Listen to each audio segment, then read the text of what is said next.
work as an office cleaner at an industrial estate a few miles out of town. The area has many office buildings, mostly modern or newly built, and belonging to several different companies. I begin work when other staff are going home, meaning I start pretty late in the day, and sometimes work until 10 or 11 o'clock at night. It's lonely, but when the doors are locked and the lights are on, it doesn't seem so bad, especially if I put the radio on to keep me company.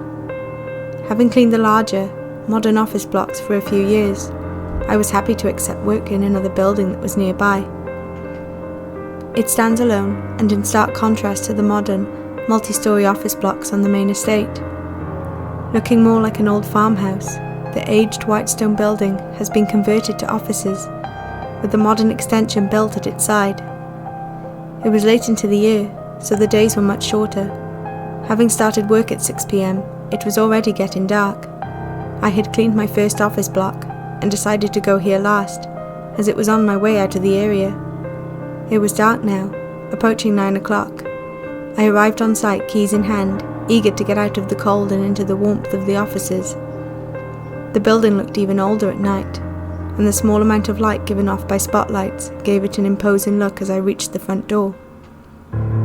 The door looked almost original, solid wood and painted black, with a small glass window in the centre through which I could see the light in the hall had been left on. It was flickering on and off erratically, like some scene out of a cheesy horror movie. Despite my initial unease at the sight of it, I laughed to myself anyway and began unlocking the door. They had upgraded the locks and added a security system, and I achieved entry without any problems. Out of habit, I locked the door behind me and found the nearest light switches to illuminate the corridor and nearby offices. An empty fireplace sat at the centre of what was being used as a reception area. You could really see the age of the building, stone whitewashed walls with an uneven curve, and narrow corridors that very old buildings tend to have. The windows looked original too. Broad cast iron glass windows framed with thick timber beams. It was actually kind of cool. And I contemplated the history of the building as I found my way to the cupboard of cleaning supplies. I pulled a list of tasks from my pocket. I usually start upstairs and work my way down, but as there were only a couple of rooms upstairs and a small toilet, I decided to start downstairs first. I worked my way around the offices and then to the kitchen area at the back of the building, which was clearly modern and updated. There was a certain vibe about the place. The light seemed dim rather than vibrant. It almost felt like candlelight, which only added to the atmosphere of the building. Thankfully, the modern extension was brightly lit, and I felt some tension leave immediately as I crossed the boundary of old and new. I knew it'd take longer than usual before I got used to the layout. It was getting late now. I'd been here over an hour already, but was quite content with my headphones on listening to the radio. Moving back into the original building, bags of rubbish in tow, I set them down by the entrance, ready to dispose of them into the bins outside. The longer I was in there, I could feel the unease rising. The thick walls, narrow corridors and dim lighting were beginning to make me nervous. There were times I thought I'd caught movement, or shadows flickering in my peripheral vision. I put my cleaning chemicals and materials away and turned on the vacuum to finish. After packing everything away, I was about to close the cupboard door when the mop buckets caught my eye standing in the corner at the end of the hallway. Damn it, I thought. I'd forgotten to empty them. Rolling my eyes, I walked over and picked them up, heading for the kitchen. There was a door leading to the garden with a drain nearby. A bitter breeze hit my face as I stepped outside. My radio started breaking up as I reached the drain, so I removed my headphones and looked up at the building. There were no spotlights on this side, and the building shielded the view of the modern offices. With nothing but fields and trees beyond, you could easily imagine you were in another time. Still pretty cool, but I'd had enough now, and it was beginning to feel eerie out in the dark. Looking up at the second floor window, I thought I saw movement. A flicker of fabric across the window, but there were no curtains that I could see.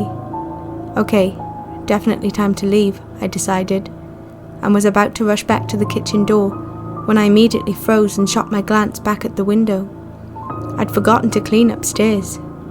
I'd already spent too much time here, and I really didn't want to spend a minute more in this creepy old place.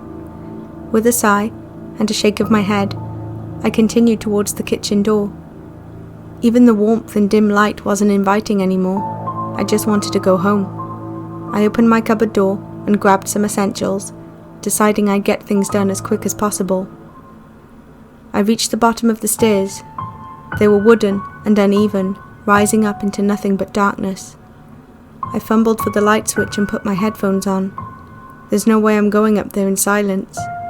Hoping some music would take the edge off my anxiety, I started my ascent. Even through the sound of the radio, I could hear the loud creaking of wood with each step I took.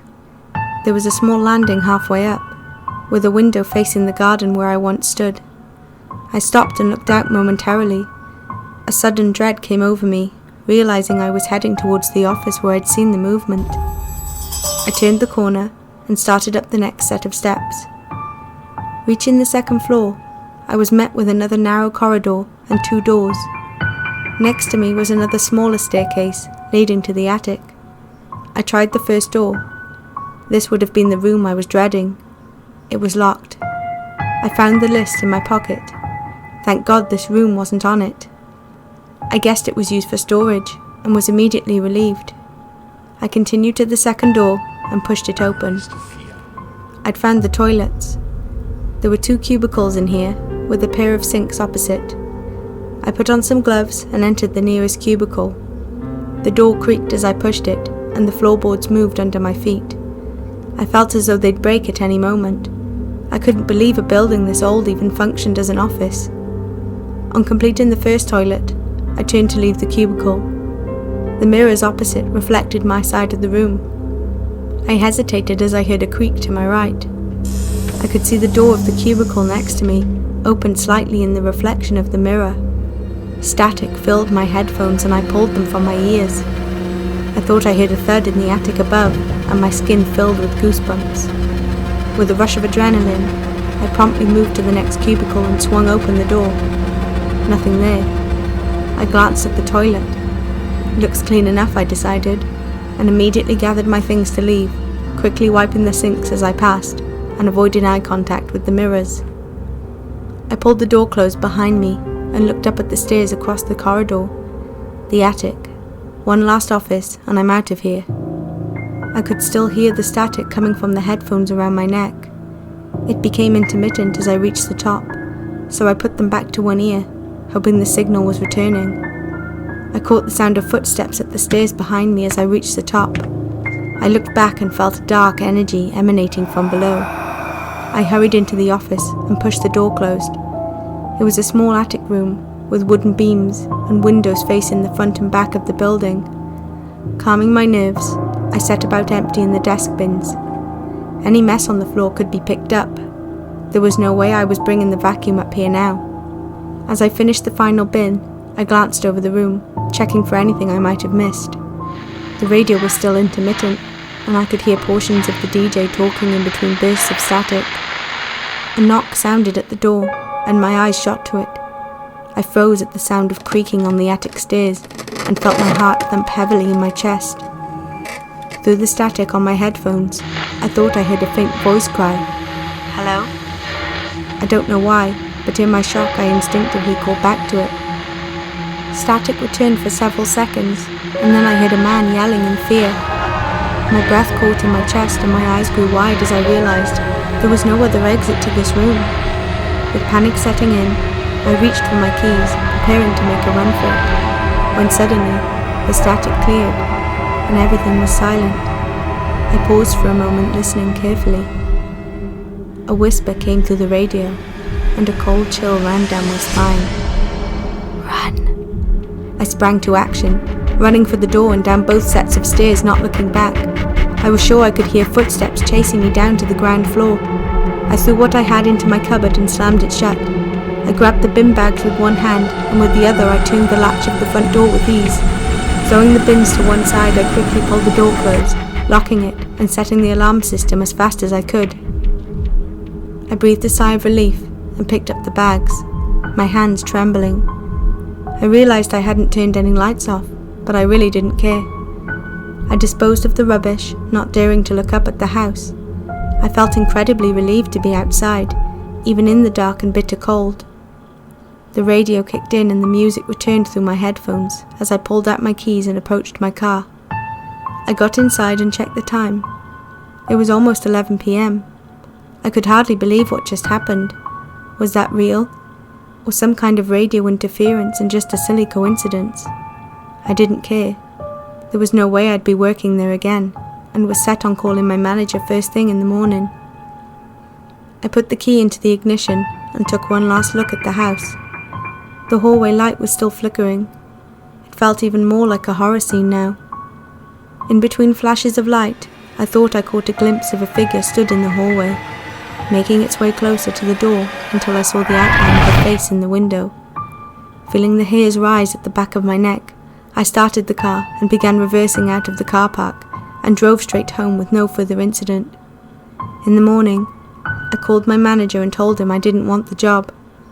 He didn't seem too surprised, though he now had to find someone to replace me. Soon after, I did some research on the house and found a news article written by a local historian some 40 years ago. An inscription found on one of the walls dates the building back to the 16th century. It was originally known as Redcastle Manor and owned by a wealthy family. It had been discovered to have contained a secret passage hidden behind the fireplace, with a tunnel that led to the nearby abbey. During the English Reformation, Catholic monks had fled through the tunnel to escape arrest. However, one day, someone had alerted the authorities, who discovered the tunnel and set a trap for the fleeing monks. They were caught, and as punishment for high treason, they were sentenced to death, along with their conspirators, and each was hung from a wooden beam in the attic.